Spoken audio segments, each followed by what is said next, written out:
కృష్ణం కమలపత్రాక్షం పుణ్యశ్రవణకీర్తనం వాసుదేవం జగద్యోనిం నోమి నారాయణం హరిం. శంకరం శంకరాచార్యం కేశవం బాదరాయణం సూత్రభాష్యకృతౌ వందే భగవంతౌ పునః పునః.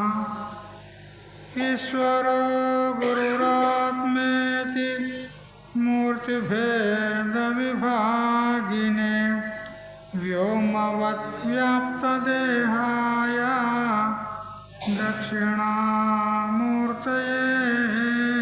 నమః. యుక్తాహార విహారాయ వివిక్తస్థలవాసినే మలయాళయతీంద్రాయ బ్రహ్మనిష్ఠాయ తే నమః.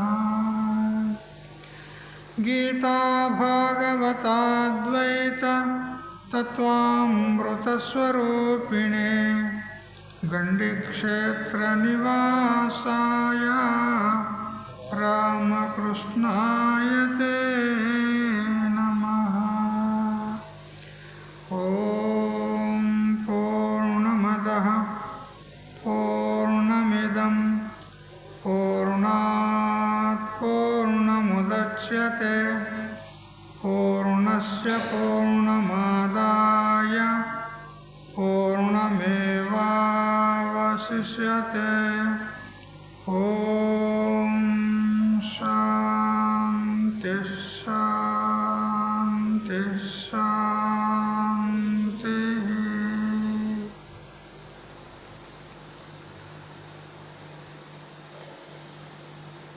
స్వాంత పరికల్పిత బ్రహ్మాండ అంతర్వర్తి సకల చరాచరములలో అసత్ జడ దుఃఖ మోహాత్మకమైనటువంటి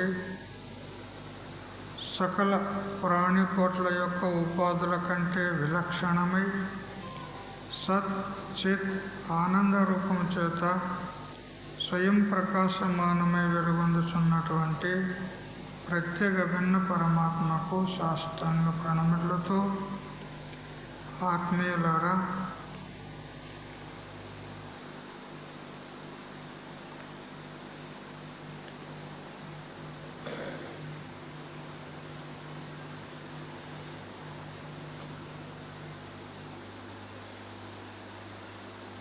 ఈరోజు ఏం తిథి అండి?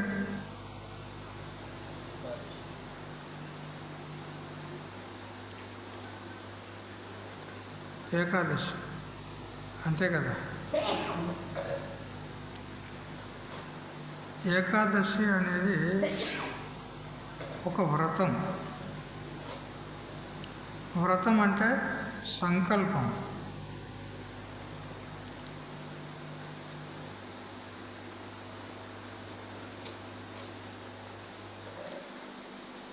అంటే ఈరోజు నేను భగవంతుని పేరు మీద ఉపవాసం ఉంటాను, లేదా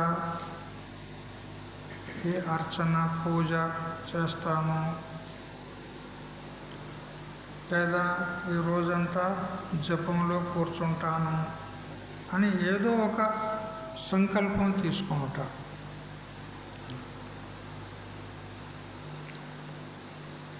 వ్రతంచ సమ్యక్ సంకల్పజనిత అనుష్ఠేయ క్రియా విశేష రూపం అంటూ వాచస్పత్యంలో చెప్పబడింది.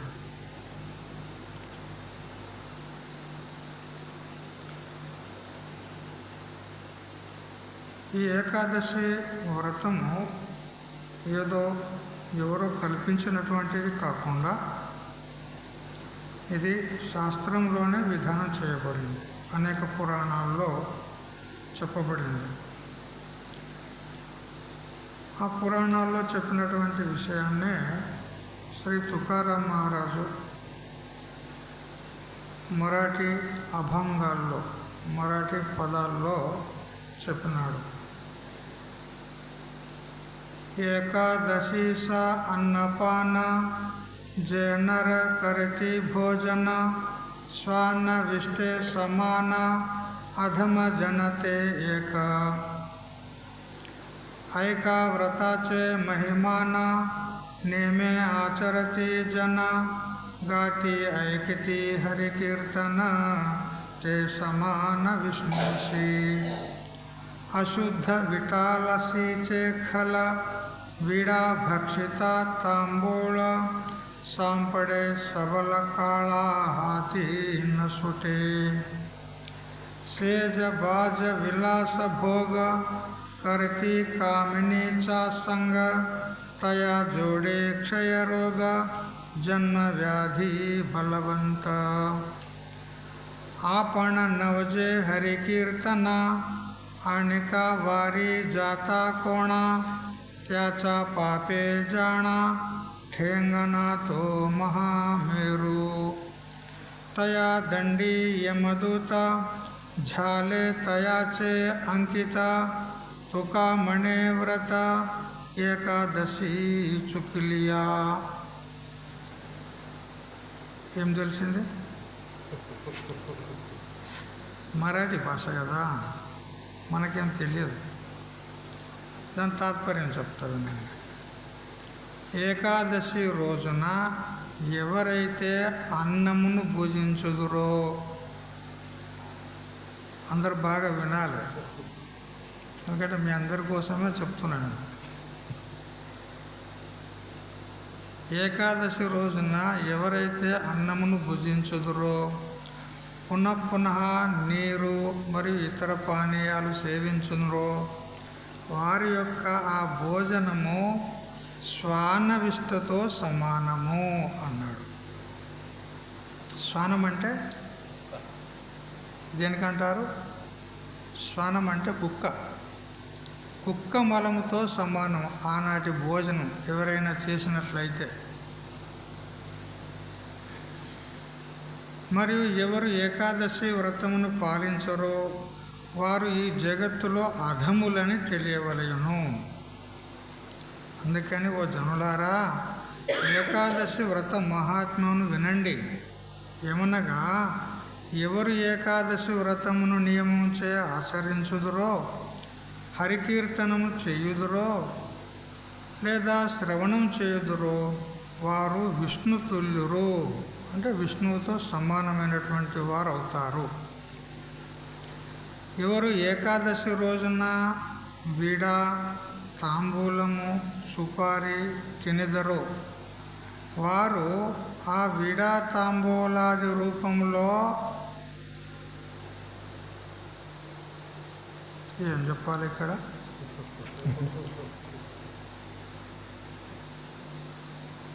వీడ వేసుకుంటారు కదా, తంబలపాకులు, ఆకులు నవ్వులుతారు కదా మేకల్లాగా. అది వేసుకుంటే ఏమంటాడు? స్త్రీ రజముతో సమానము అంటాడు. చూసారా? స్త్రీ రజాన్ని తింటున్నారు అని తెలియాలి అంటాడు. ఇంతేకాదు, ఈ దుష్టుడు ప్రబలమైన కాలుని చేత, యముని చేత చిక్కి ఎన్నడూ విడువబడడు. ఎవరు ఏకాదశి రోజున శరీరానికి సుగంధ తైలము మర్దించుకొనునో, సుందరమైన విలువైన దుస్తులు ధరించుదురో, నాటకములు, సినిమాలు చూచుదురో, స్త్రీ సహవాసము చేయుదురో వారు క్షయరోగం లేదా రక్తకుష్టు మొదలైనటువంటి అసాధ్య వ్యాధులతో పీడింపబడుదురు. ఇంత అని చెప్పనేలా బలవంతమైన జన్మ మరణ రూప మహాదుఖమును పొందెదరు. ఎవరు ఏకాదశి రోజున స్వతహాగా హరికీర్తనకు వెళ్ళక, వెళ్ళువారికి వెళ్ళనివ్వక ఉందురో వారి పాపము మేరు పర్వతము కంటే కూడా ఎక్కువ. అంటే మేరు పర్వతం కూడా వీరి పాపం ముందు చిన్న ఒక రాశి అవుతుంది అంతే. అంటే మేరు పర్వతం కంటే కూడా అధిక పాపాన్ని కూడగట్టుకున్న వాళ్ళు అవుతారు. ఎవరైతే హరికీర్తన హరిభజనకు పోయేవారు ఉంటారో వాళ్ళను ఆపినట్లయితే, స్వయంగా వారు రానట్లయితే వాళ్ళ పాపము అంత పెరిగిపోతుంది. చూసారా?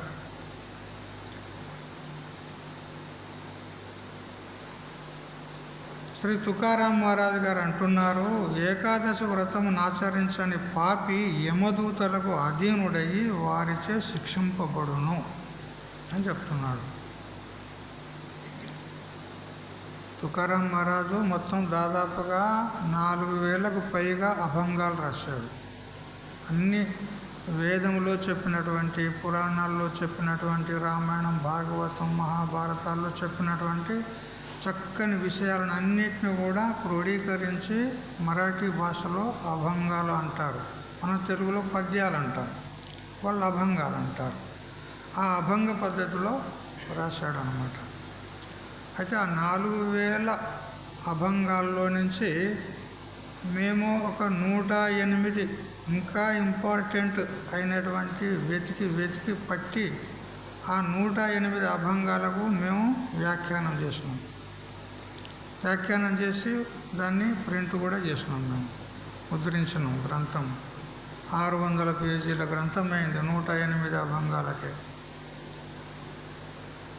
అవి ఇప్పుడు సుఖబ్రహ్మాశ్రమం వారు ప్రింట్ చేసి ఉన్నారు, వాళ్ళ దగ్గర దొరుకుతాయి. ఇప్పుడు ఎంత చదివింది ఆ అభంగాలకు వ్యాఖ్యానం రాసింది అంతా నేనంటే నీ బుద్ధికి తోచినట్టు రాసినామని కాదు. అన్ని ప్రమాణాలు నేను చూడుండ్రి, అన్ని పురాణ ప్రమాణాలు.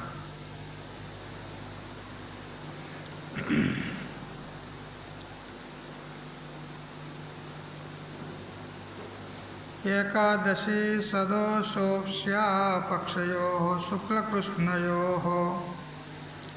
శుక్లపక్షంలో కృష్ణపక్షంలో నెలకు 2 ఏకాదశులు వస్తాయి. ఆ రెండింటిని కూడా మనము తప్పకుండా ఆచరించాలి. నా కరోతి యో మూఢ ఏకాదశ్యాం ఉపోషణం నా స నరో నరకం యాతి రౌరవం తమసావృతం అని ఈ విధంగా పురాణం చెప్తుంది. ఎవరైతే ఏకాదశి ఉపవాసం చెయ్యరు, యహ మూఢ ఏ మూర్ఖుడైతే ఏకాదశి ఉపవాసం చెయ్యడు, స నరహ అటువంటి నరుడు రౌరవం నరకం యాతి రౌరవాది నరకానికి పోతాడు అని చెప్తుంది. ఏకాదశ్యాం ముని శ్రేష్ఠ యో భుంక్తే మూఢచేతసః ప్రతిమాసం సభుంక్తే తు కిల్బిషం స్వాదివిట్ సమం. చూడు, ఇది పురాణ వచనమే. తుకారాం మహారాజ్ చెప్పిండు, ఆయన చెప్పింది తెలుగులో నేను రాసిన. ఏమని చెప్తుంది? హే మునిశ్రేష్ఠ, ఎవరైతే ఏకాదశి యందు భోజనం చేస్తాడో మూఢచేతస్కుడు, ప్రతి మాసం 2 సార్లు ఏకాదశి వస్తుంది కదా, ఆ ఏకాదశి రోజున ఎవరైతే భోజనం చేస్తారో అతడు పాపమును తింటున్నాడు. మరియు స్వాది విట్ స్వమం, స్వ అంటే కుక్క యొక్క మలమును తిన్నటువంటి సమానం అంటాడు. చూసారా? ఈ విధంగా ప్రమాణాలు ఉన్నాయి. ఏకాదశ్యాం దినే యోన్నం భుంక్తే పాపం భునక్తి సహ ఇహలోకే చ చాండాలో అమృత ప్రాప్నోతి దుర్గతిం.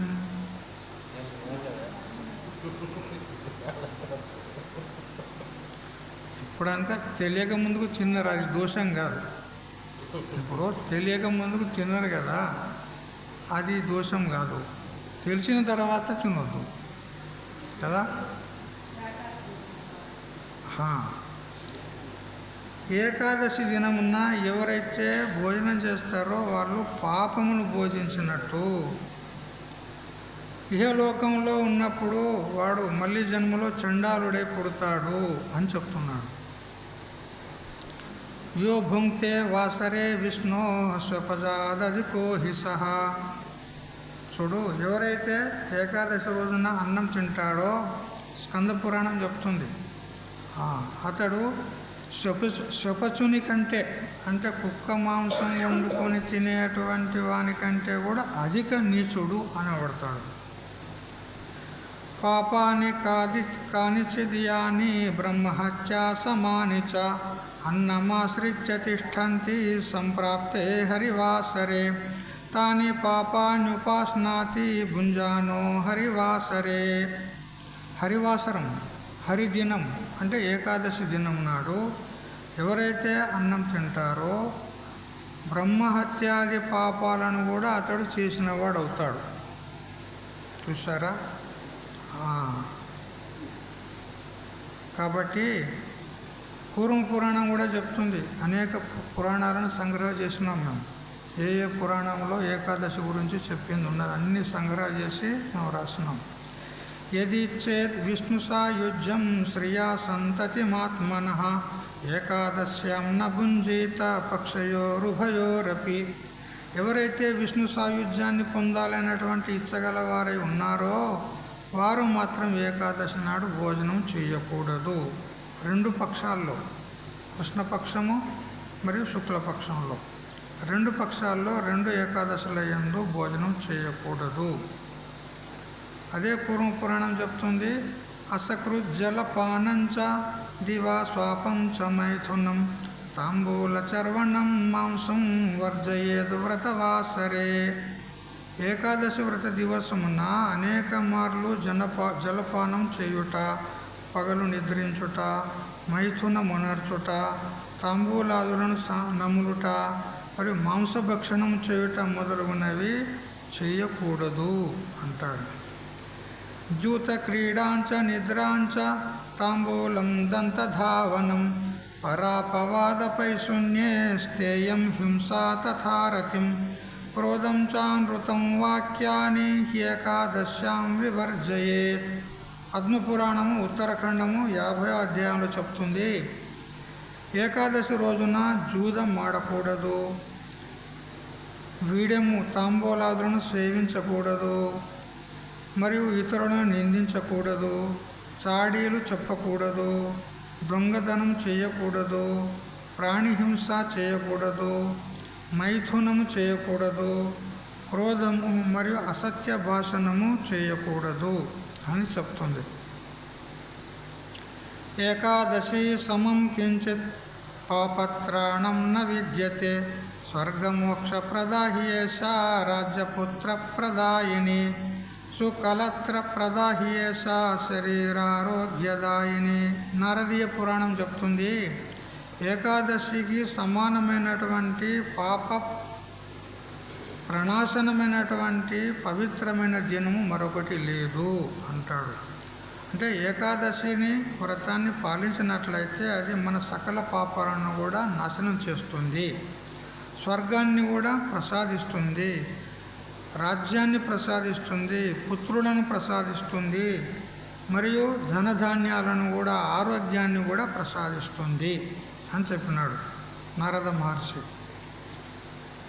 నిష్కామస్తు గృహీ కుర్యాత్ దుత్తరైకాదశీం తథా సకామస్తు తదా పూర్వ్యాం కుర్యాత్ బౌధాయనో బ్రవీత్.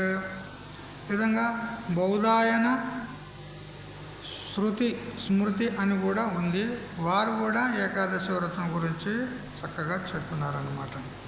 అందుకని ఏకాదశిని పాటించినట్లయితే మనము ఆధ్యాత్మికంగా హరి సాయుధ్యాన్ని పొందుతాము, మరియు శరీర దృష్ట్యా, శరీర స్వాస్థ్య దృష్ట్యా, శరీర ఆరోగ్య దృష్ట్యా కూడా మనం ఆరోగ్యంగా ఉండగలుగుతాము. వాస్తవంగా ఈ పురాణాలు ఈ విధమైనటువంటి భయానక వాక్యాలు ఎందుకు చెప్పింది? కుక్క మాంసం తిన్నట్టు, కుక్క విష్ట తిన్నట్టు, స్త్రీ రజము తిన్నట్టు ఇంత కఠోరంగా ఎందుకు చెప్పిందనంటే ఇవన్నీ భయానక వాక్యాలు. అంటే మన ఆరోగ్యాన్ని దృష్టిలో పెట్టుకొనే చెప్పిన ఇవన్నీ. అంటే ఏకాదశి రోజున మన జఠరాగ్ని మందం ఉంటుంది. ఆ మంద జఠరాగ్నికి మనము మంచిగా ఖర్చు మీద ఖర్చు వేసినామనుకో దానికి కష్టమవుతుంది కదా, ఆరోగ్యం చెడిపోతుంది, అజీర్ణం వస్తుంది, రోగాలు వస్తాయి. అందుకని ఏకాదశి రోజున ఉపవాసం ఉండాలి. చూడండి, మీరు ఎప్పుడైనా ఉపవాసం ఉండి చూడండి, ఆ రోజున మన మనస్సు ఎంత ప్రసన్నంగా ఉంటుందో చూడండి కదా. ఆ రోజు అబద్ధం ఆడకుండా భగవంతుని మీద ధ్యానం పెట్టి ఒక పూట భోజనమో లేదా 2 పూటలు కూడా చేయకుండా ఉండేవాళ్ళు కూడా ఉన్నారు. ఆ రోజున మన మనసు ఎంత ప్రసన్నంగా ఉంటుందో చూడండి. ఈ విధంగా ప్రతి పక్షంలో కనుక మనము ఏకాదశి వ్రతాన్ని చేస్తూ పోయినట్లయితే చివరకు మన అంతఃకరణలో ఉన్నటువంటి పాప పంకిలమంతా పోయి అంతఃకరణం శుద్ధి పడుతుంది. ఎందుకంటే మనకు మోక్షం కావాలి, జ్ఞానం కావాలి కదా. మరి జ్ఞానం కావాలంటే మొదలు అంతఃకరణం శుద్ధం ఉండాలి. శుద్ధం కావాలంటే ఇలాంటి వ్రతాలు చేయాలి. వీటి ద్వారా ఏమవుతుంది, అంతఃకరణం సాత్విక అవస్థలోకి వస్తుంది. రోజు తింటూ పోయినాం అనుకో, ఏది కనపడితే అది నోట్లు వేసుకుంటూ పోయినాం అనుకో, బాజార్లో పోతా అంటే గాడి మీద బజ్జలు మంచిగా కనపడితే కొనుక్కునేది, తినేది, చేతిలో పట్టుకునే ఉరుక్కుంటే తినేది కదా. బొంబాయిలో చూడండి, అయ్యో వాళ్ళ గోస. వాళ్ళు ఇంట్లో వంటనే లేదు వాళ్ళకు. ఆ గాడీల మీద ఆడేయంత కొనుక్కుంటారు, తింటారు, ఆ పూట గడుపుకుంటారు, అయిపోయి పని చేస్తారు వాళ్ళు, అంతే. ఇంకట్లా ఉన్నది అక్కడ పరిస్థితి. అట్లా కాకుండా ఏకాదశి రోజున భగవంతుణ్ణి హృదయపూర్వకంగా స్మరిస్తూ ఆ భగవంతుని పేరిట మనము ఉపవాసం ఉన్నట్లయితే మన వృత్తి, అంతఃకరణము, మన మనస్సు ఎక్దం శాంతి ఉంటుంది, ప్రసన్నంగా ఉంటుంది. అంటే క్రమేణా అంతఃకరణము శుద్ధి పడుతూ ఉంటుంది అన్నమాట. ఎప్పుడైతే శుద్ధమవుతుందో అప్పుడు మన జ్ఞానం కలిగేందుకు అవకాశం ఉంటుంది. జ్ఞానం కలిగేందుకు ఇంకా తడవు ఉండదు, ఆలస్యం ఉండదు. వేదంలో చెప్పినటువంటి అర్థాలను యథాతథంగా మనం చక్కగా అవగతం చేసుకోగలుగుతాము, గ్రహించగలుగుతాము. ఈ దృష్టితోనే ఈ విధంగా కొన్ని భయానక వాక్యాలు చెప్పింది ఉన్నది. ఇవన్నీ నిజమే అనుకోకండి, ఇట్లా చెప్పిండు గట్లా చెప్పిండు, ఇవన్నీ నిజం కాదంటే ముఖ్యంగా మన ఆరోగ్య దృష్టిని పెట్టుకొని ఆధ్యాత్మ దృష్టితోని ఇవన్నీ నియమాలు చెప్పింది ఉన్నది. వ్రతాలు చేసుకోండి, దానాలు చేసుకోండి. ఇప్పుడు యజ్ఞం చేస్తున్నారు ప్రతిరోజు కూడా. అది ఎవరు చెప్పారు? మనకు వేదమే చెప్పింది ఉన్నది, శాస్త్రమే చెప్పింది ఉన్నది. ఎందుకు చెప్పింది ఉన్నది అంటే ఆ విధంగా అగ్నిహోత్రము ఏదో యాగం చేసినట్లయితే మనము భగవంతుని పేరిట మనము ఆ యాగాన్ని చేస్తున్నాం కాబట్టి మన అంతఃకరణము శుద్ధమవుతుంది. అట్లా ఎవరైనా సకామంగా చేసిండ్రు అనుకో, మాకు ఐశ్వర్యం కావాలి, అది కావాలి, ఇది కావాలంటే అది కూడా ప్రాప్తమవుతుంది.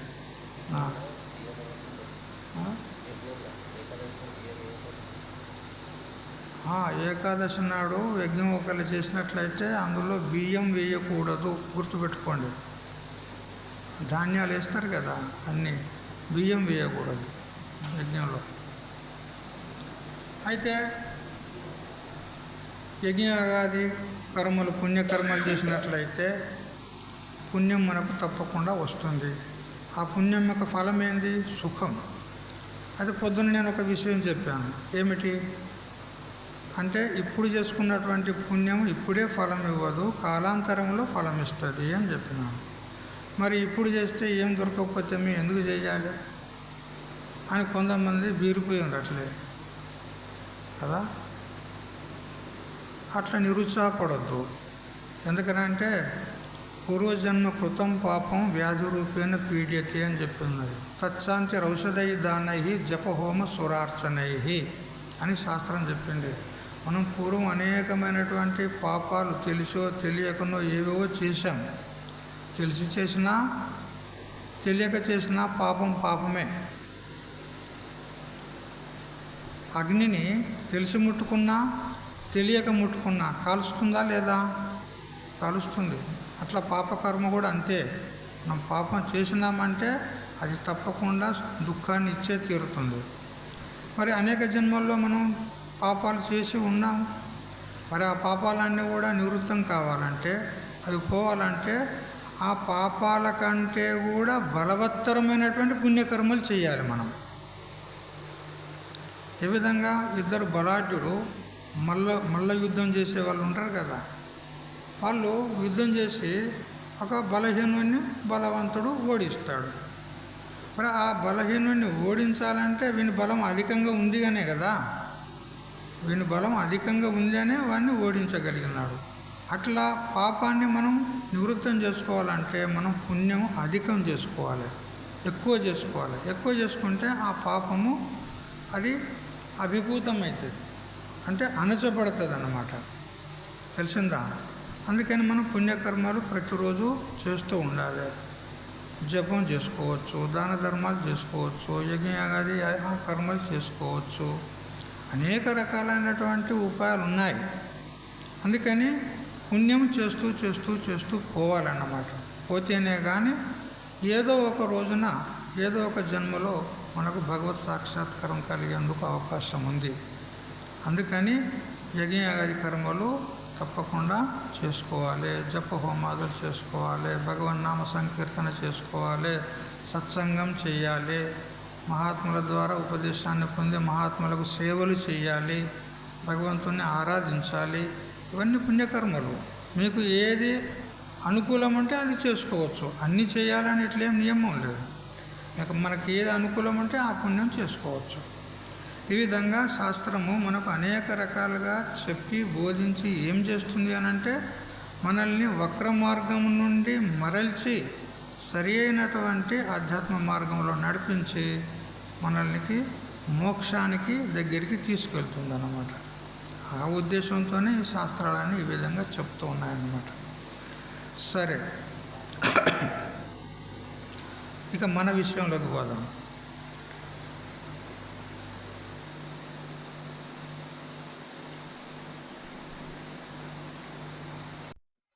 అవినాశితు తద్విద్ధి ఏన సర్వమిదం తతం వినాశమవ్యయస్యాస్య న కశ్చిత్ కర్తుమర్హతి.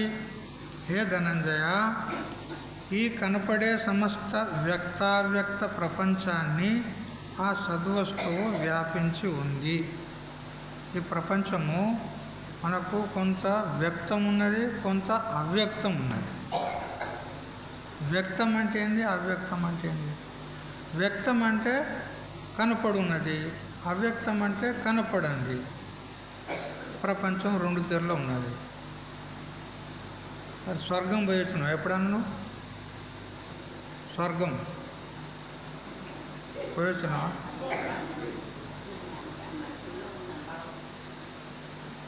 స్వర్గము, నరకము, లోకలోకాంతరాలు ఉన్నాయని మనకు శాస్త్రాలు చెప్తున్నాయా లేదా? చెప్తున్నాయి కదా. లోకాలు ఉన్నాయి, స్వర్గం ఉంది, నరకం ఉంది అని చెప్తున్నాయా శాస్త్రాలు? మనకు పరోక్షం ఉన్నాయా, ప్రత్యక్షం ఉన్నాయా? నువ్వు పోయొచ్చినావా? కుదరాలే కదా. అంటే శాస్త్రం ద్వారా ఉన్నవి అని తెలుస్తున్నాయి, ఉన్నాయి కూడా, కానీ మనకు ప్రత్యక్షం లేదు, అవి పరోక్షం ఉన్నాయి. అందుకని అవి అవ్యక్తములు. ఇప్పుడు ఈ లోకం మనకు ప్రత్యక్షం ఉన్నది. ఈ లోకంలో కూడా ఎంత దూరం పోయి చూసొచ్చినావు నువ్వు? ఒక కొత్త పెంట తప్ప ఇది ఎక్కడ పోయేసినావా? సరే, ఎక్కడైనా యాత్రలకు పోయి రావచ్చు, కానీ సంపూర్ణ ప్రపంచం అయితే మనం చూడలే. అదంతా అవ్యక్తం. మనకు మన అనుభవంలో, మన దృష్టిపథంలో ఉన్నటువంటిది వ్యక్తం. అందుకని ప్రపంచం రెండు విధాలుగా ఉంది, వ్యక్తము, అవ్యక్తం. అయితే ఈ వ్యక్తావ్యక్త ప్రపంచాన్ని అంతటినీ కూడా వ్యాపించి ఉంది పరబ్రహ్మ వస్తువు. అయితే ప్రపంచము ఎక్కడి నుంచి మొదలైంది అంటే, మొట్టమొదలు మనం నిద్ర నుంచి లేవంగానే నేను అనేది లేస్తుంది మొదలు. నేను అనేది లేచిన తర్వాతనే మనం లేస్తాం కదా. అహం అంటారు దానికే అహంకారం అంటారు. ఆ అహంకారం మొదలుకొని ఈ ఇంద్రియాలు, మనస్సు, ప్రాణము, బుద్ధి, ఈ శరీరము, బాహ్య ప్రపంచము, పిల్ల జల్ల అంతా, ఇదంతా కూడా దృశ్యవర్గము. ఇదే ప్రపంచం అంతా. ఈ దృశ్యవర్గాన్ని అంతటిని కూడా పరమాత్మ వ్యాపించి ఉంది. ఈ దృశ్యవర్గం అంతా కూడా వ్యాప్య వస్తువు, పరిచ్ఛిన్న వస్తువు. సత్ అని చెప్పబడేటువంటి ఆత్మ ఈ అన్నిటిలో వ్యాపకమై ఉంది. మనం పొద్దున చెప్పుకున్నాం కదా, అనేక బంగారు విగ్రహాలు చేసినాడు, కానీ అన్నిట్లో బంగారం ఒకటే ఉంది. అనేక చక్కెర బొమ్మలు చేసినాడు, అన్నిట్లో చక్కెర మాత్రమే ఉంది. ఆ నామరూపాలు ఏవైతే ఉన్నాయో కల్పితములు, ఇట్లా ఉంటే బాగుండు అని కల్పన చేసి ఆ బొమ్మలను ఆ ఆకారం ఇచ్చి తయారు చేశారు అంతే. ఆ నామరూపాలు కల్పితములు, కల్పన మాత్రమే అంతే. కానీ వాస్తవంగా ఉన్నది చక్కెర లేదా బంగారము లేదా మట్టి, కుండలైతే మట్టి అని చెప్పుకోవాలి. ఈ ప్రకారంగా ఈ దృశ్యవర్గం అంతా కూడా వ్యాపించి ఉన్నది ఒకే ఒక పరమాత్మ. అది అవినాశి, అది ఎప్పుడు నాశనమయ్యేది కాదు అన్నాడు. నాశనం అనేది అనేక రకాలుగా ఉంటుందండి. కొన్ని స్వతహాగానే నాశనం అయిపోతాయి, ఎవరు నాశనం చేయాల్సిన అవసరం లేదు, స్వయంగా నాశనం అయిపోతాయి. కొన్ని ఏంటి అవి? మన శరీరమే ప్రత్యక్షం కదా. కొంతకాలానికి దీన్ని ఎవరైనా చంపకుండా కానీ అది చస్తుందా లేదా? చచ్చిపోతుందా లేదా? ఇది ఏమంటారు దానికి? స్వతహా నాశనం, స్వయంగా దానికి అదే నాశనం అయిపోతుంది. కొన్ని పరతః నాశనం, అంటే వేరే వ్యక్తి చేతనో వేరే వస్తువు చేతనో నాశనం అయిపోతాయి కదా. ఒక వస్త్రం ఉందనుకో, దానికి అగ్ని తగిలిందనుకో, అగ్ని తగిలిన తర్వాత వస్త్రం ఏమైపోతుంది? నాశనం అయిపోతుంది. ఇప్పుడు స్వయంగా నాశనం అయిందా? అది కాలే, దానికంటే భిన్నమైన అగ్ని చేత నాశనమైంది కదా. అంటే పరతః నాశ. అట్లా కొన్ని కార్యతః నాశ, అంటే కార్యం నాశనం అయితే కారణం కూడా నాశనం అయిపోతుంది. ఏ విధంగా? అరటి చెట్టు ఉంటుంది కదా, అరటి చెట్టు గెల వేసిన తర్వాత ఆ అరటి గెల పక్వానికి వచ్చిన తర్వాత ఆ వ్యవసాయదారుడు అరటి గెల కోసుకుంటాడు. కోసుకున్న తర్వాత ఆ అరటి చెట్టు ఇంకో గెల వేస్తుందా? వేయదు, ఎండిపోతుంది. అంటే ఆ అరటి చెట్టు అనేటువంటి కారణమునకు గెల అనేటువంటి కార్యము ఉత్పన్నమైంది. ఆ కార్యమైనటువంటి గెల నాశనమైతే కారణం అనేటువంటి అరటి చెట్టు కూడా నాశనం అయిపోతుంది. చూసారా? ఇట్లా నాశనాలు అనేక రకంగా ఉంటాయి. ఇవన్నీ మహాత్ములు శోధించి వాళ్ళు చెప్తున్నారు, మనకు తెలియవు ఇవన్నీ.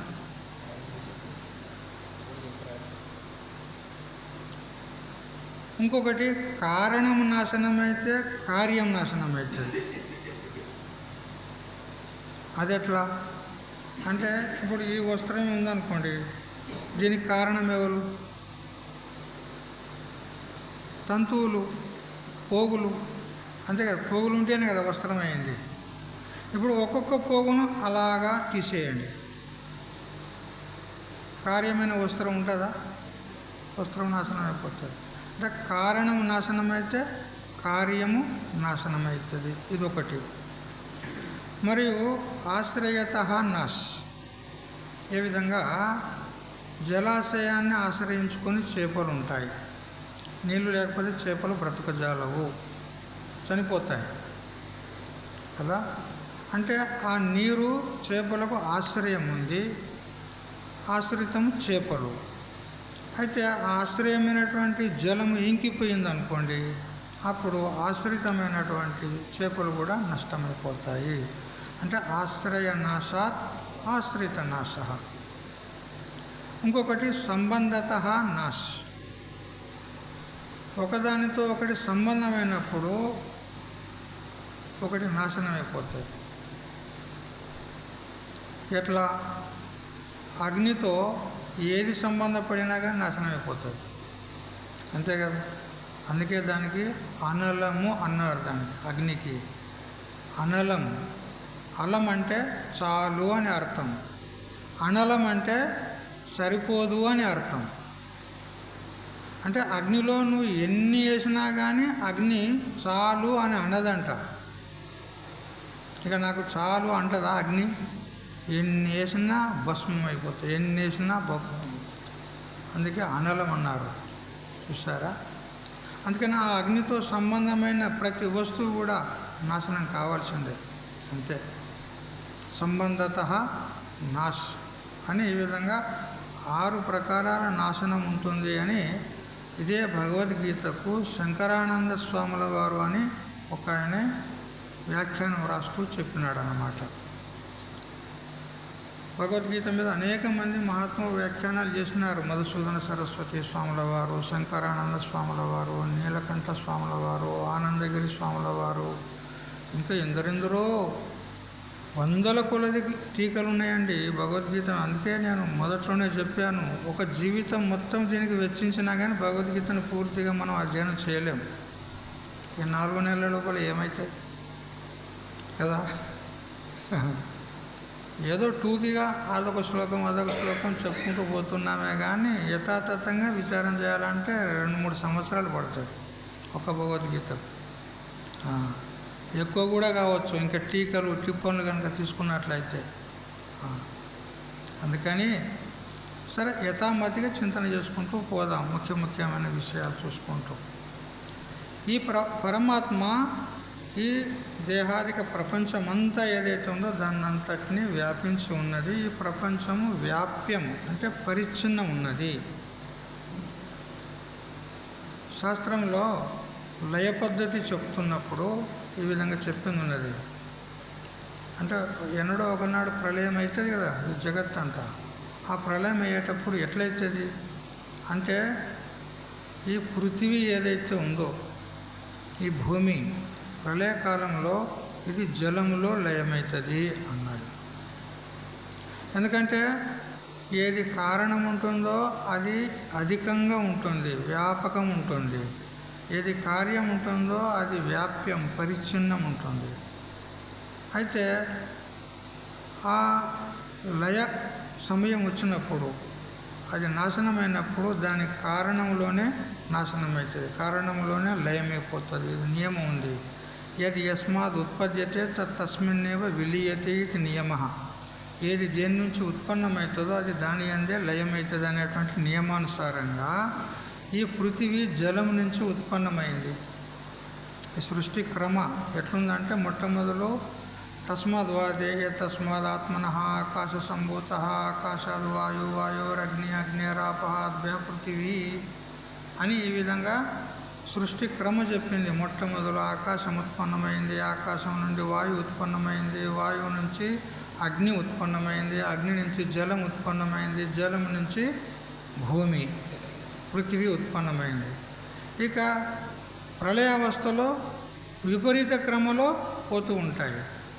అంటే పృథివీ ఏమవుతుంది, జలములో లయమైపోతుంది, ఆ జలము అగ్నిలో లయమైపోతుంది, అగ్ని వాయువులో లయమైపోతుంది, వాయువు ఆకాశంలో లయమైపోతుంది, ఆకాశము పరమాత్మ యందు లయమైపోతుంది. అంటే ఏది పరిచ్ఛిన్నమైనటువంటిది కార్యరూపమైనటువంటి ఉంటుందో అది దానికి కారణంలో వ్యాపకమైనటువంటి కారణంలో లయమైపోతుంది. అదే ప్రకారంగా ఈ సంపూర్ణ జగత్తంతా కూడా పరమాత్మ నుండే వచ్చింది కాబట్టి పరమాత్మ యందే లయమైపోతుంది. అది ఉత్పన్నమైన తర్వాత పరమాత్మనే దాని యందు అంతటా వ్యాపించిపోతుంది. తత్సృష్ట్వా తదేవానుప్రావిశత్.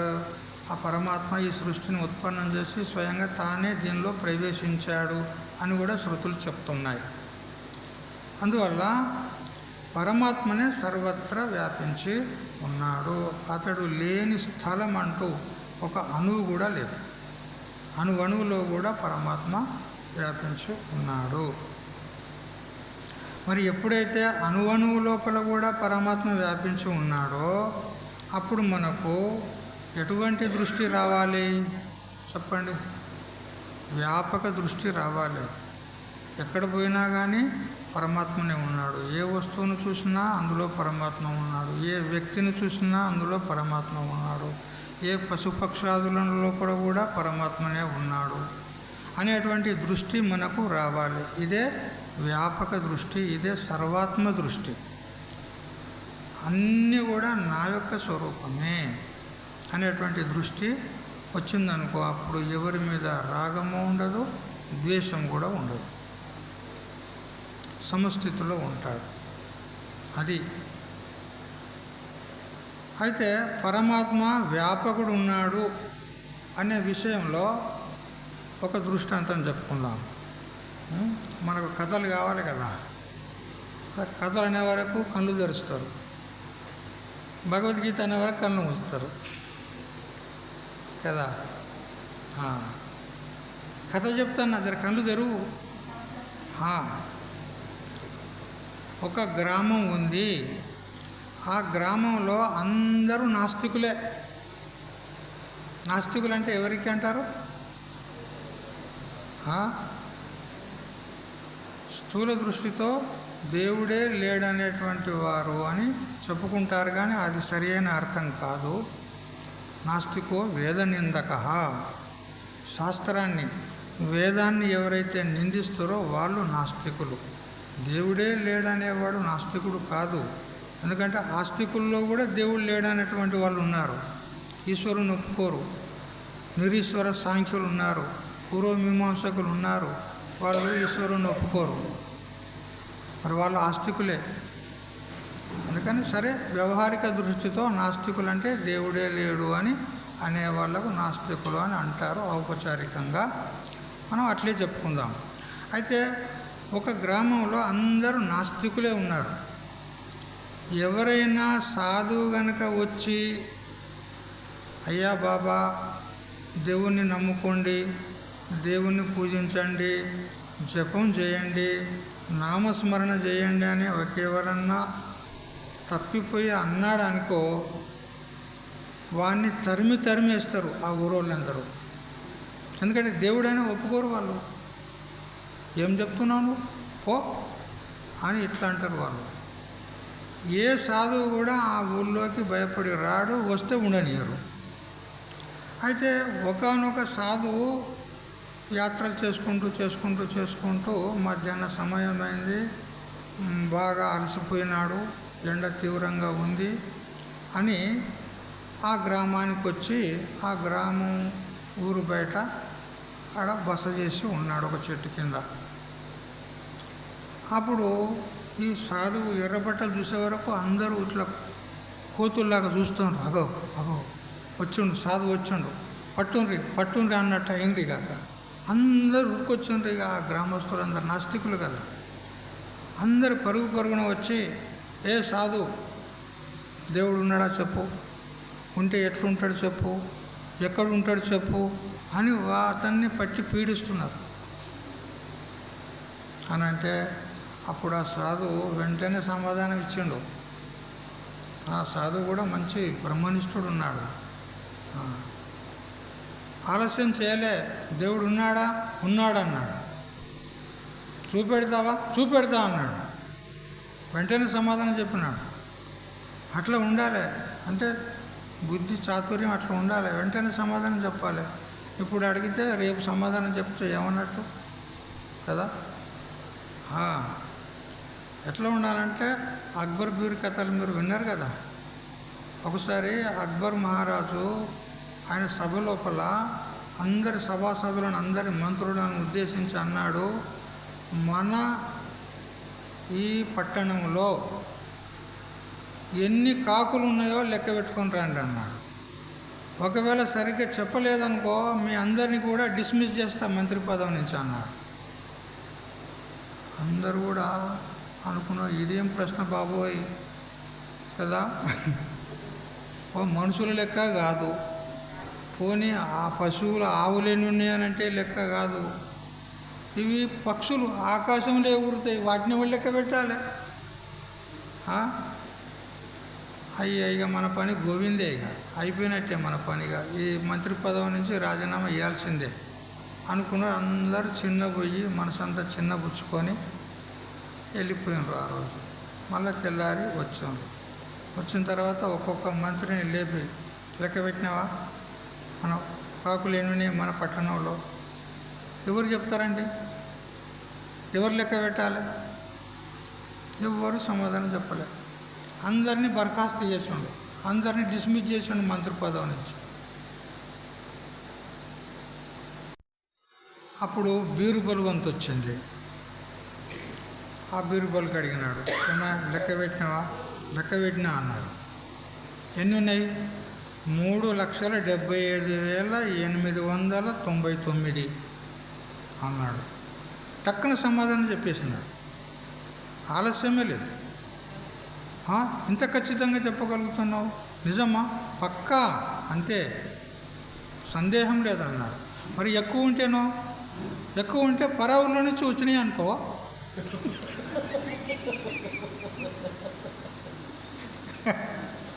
కదా. మరి తక్కువ ఉంటే పరావుర్లకు పోయినాయి అనుకో. కదా. అది బుద్ధి చాకచక్యం అంటే టక్కున సమాధానం చెప్పాలి. ఎట్లుండాలి? అదేవిధంగా మన సాధువు కూడా టక్కున సమాధానం చెప్పేశాడు. దేవుడు ఉన్నాడా? ఉన్నాడు. చూపిస్తావా? చూపిస్తా అన్నాడు. మరి చూపెట్టు. చూపెడతా కానీ నాయన, నేను పొయ్యి ఎండలబడి వచ్చిన, నన్ను తిన్నవా అని తాగినవని ఎవడన్నా అడిగిండా మీరు? ఇదేనా మీ సాధు మర్యాద? నాకు ఒకవైపు ఆకలిస్తుంది, మీరేమో దేవుణ్ణి చూపెడతారా? ఎక్కడున్నా మీరు అడుగుతుండ్రు. మీరు అడిగిన ప్రశ్నకు నేను సమాధానం చెప్తాను చెప్పిన కదా. కానీ మొదలు నాకు ఆకలిస్తుంది, కొద్దిగా పాలు తీసుకురా నాయన అన్నాడు. అప్పుడు పాలు తీసుకొచ్చారు కదా. మంచి ఆవు పాలు కదా, ఈ డైరీ పాలు కాదు కదా, మంచి ఆవు పాలు. అందుకే మేము పాలు బంద్ చేసినాము. సరే నాయన, కొన్ని పాలు తీసుకురా అన్నాడు. వాళ్ళు పాలు తీసుకొచ్చారు. పాలు తీసుకొచ్చిన తర్వాత ఒక కట్టెపుల్ల తీసుకున్నాడు, ఇలా తింపుతూ ఉన్నాడు ఆ పాలల్లో. ఏమయ్యా, తొందరగా తాగి మాకు సమాధానం చెప్పు కదా అని వాళ్ళు తొందర పెడుతున్నారు. చెప్తా, కానీ చాలామంది అంటారు ఈ పాలల్లో వెన్న ఉన్నది అంటారు. ఈ వెన్న ఎక్కడుందో చూస్తున్నా అంటాడు. ఈ వెన్న ఎక్కడుందో చూస్తున్నా అంటాడు. ఓరి ఓరి ఓరి ఓరి ఎడ్డి సాధువు, గట్ల చూస్తే కనపడుతుందా? ఆ పాలను వేడి చేయాలి. వేడి చేసిన తర్వాత కాస్త చల్లార్చాలి. గోరువెచ్చగా ఉన్నప్పుడు ఏమేస్తారంటారు దానిలో?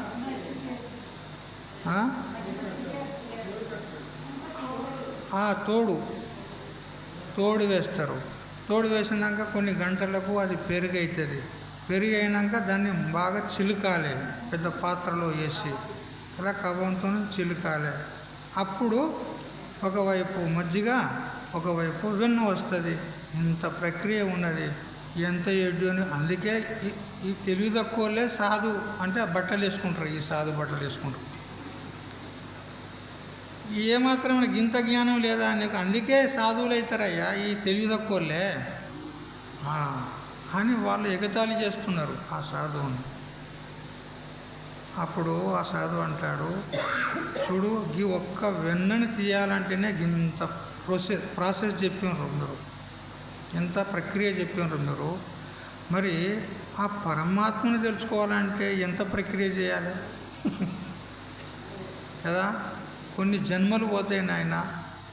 ఇట్లా కనపడమంటే వెంటనే కనపడేది కాదు. అనేక సాధనలు చెయ్యాలి. నామస్మరణ చేయాలి, జపం చేయాలి, పుణ్యకర్మలు చేయాలి, యజ్ఞాది కర్మలు చేయాలి. అనేక పుణ్యకర్మలు చేయగా సాధన చేయగా మన అంతఃకరణ శుద్ధిపడ్డ తర్వాత, మనకు సాధనాలు పట్టుబడ్డ తర్వాత అప్పుడు మనం గురువుల దగ్గరికి వెళ్ళాలి. గురువుల దగ్గర ఉండి వాళ్ళకు చెంత ఉండి వాళ్ళకు సేవ చేయాలి. సేవ చేసిన తర్వాత వాళ్ళు మన సేవకు ప్రసన్నులయ్యి ఉపదేశం చేస్తారు. అప్పుడు ఉపదేశం చేసిన తర్వాత దాన్ని శ్రవణం చేయాలి. శ్రవణం చేసిన తర్వాత ఏకాంతంగా వెళ్ళి మననం చేయాలి, నిధిధ్యాసన చేయాలి. ఇంత పెద్ద ప్రాసెస్ ఉంది. భగవంతుడు మనకు కనపడాలంటే ఏం ఉట్టిగానే ఏం బాజుపాలు అనుకున్నావా? అంటే బజార్లో దొరికే పాలకూర అనుకున్నావా? కనపడాలంటే ఇట్లా కనపడి నాకు చూపెట్టానంటే ఎట్లా చూపెడతా కానీ మరి ఉండు, నా దగ్గర 12 ఏళ్ళు ఉంటావా? బాబోయ్, మాతోనే ఆడవుతుంది కదా. ఈ 4 నెలలు వచ్చి ఉండమంటేనే ఎవరు ఉంటలేరు. 12 ఏళ్ళు ఎవడు ఉంటాడు? కదా. ఆ. కాబట్టి ఇప్పుడు ఏం చెప్పినట్లయింది? పరమాత్మ పాలల్లో ఏ విధంగా అంతటా కూడా వెన్న ఉంటుంది, ఉండదా? లేకపోతే ఎట్లా వెళ్ళింది మరి?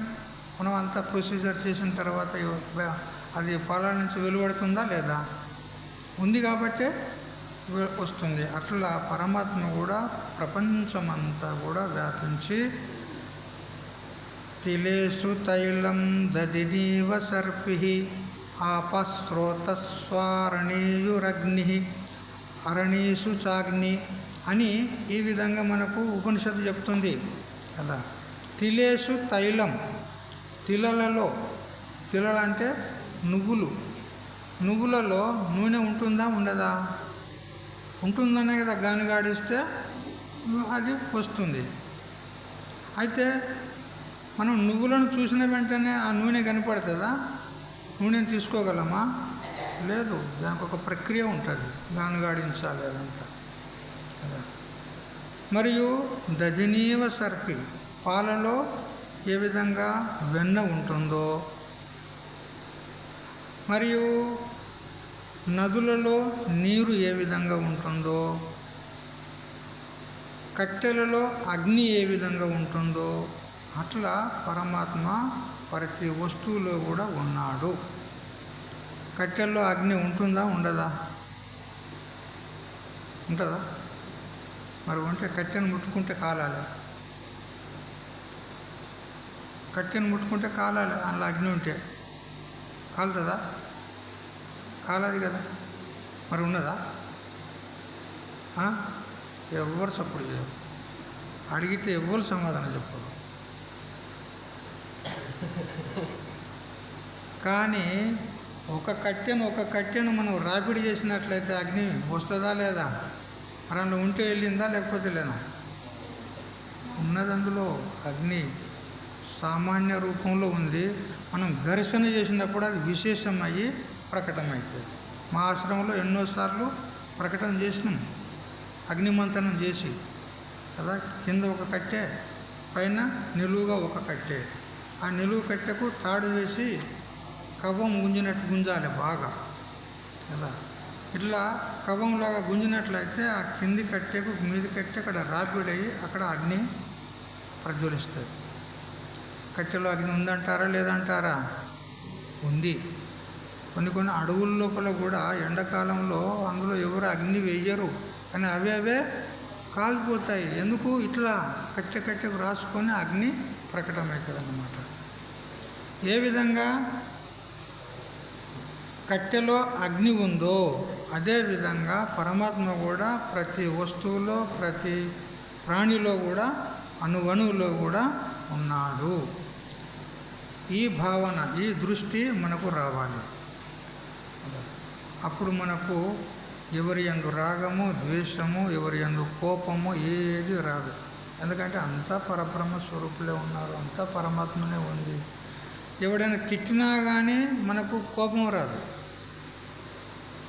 బాగా తిట్టిండు అనుకో, అట్లాంటి మహాత్ముల చరిత్రలు ఉన్నాయండి. అది రేపు చెప్తలే, టైం అయిపోయింది కదా. ఎంత తిట్టినా కానీ వారి యందు కోపం రాదు. ఎందుకు? అందులో ఉన్నది నేనే కదా, పరమాత్మనే కదా. మరి వాడు తిడుతుండు అంటే ఎవరికెవరు తిడుతుండు అని ఈ భావనతో ఉంటారన్నమాట. అటువంటి దృష్టి రావాలి మనకు. అదే జ్ఞాన దృష్టి, తెలిసిందా? ఆ దృష్టి వచ్చిన వాడే జ్ఞాని అనబడతాడు. ఆ జ్ఞాని ఎవరో కాదు, పరబ్రహ్మ స్వరూపుడు అని మనం తెలుసుకోవాలి. మిగతా విషయం రేపు తెలుసుకుందాం. హరి ఓం తత్సత్. ఓం సహనావతు సహనౌ భునక్తు సహ వీర్యం కరవావహై తేజస్వినావధీతమస్తు మా విద్విషావహై. ఓం శాంతి శాంతి శాంతి.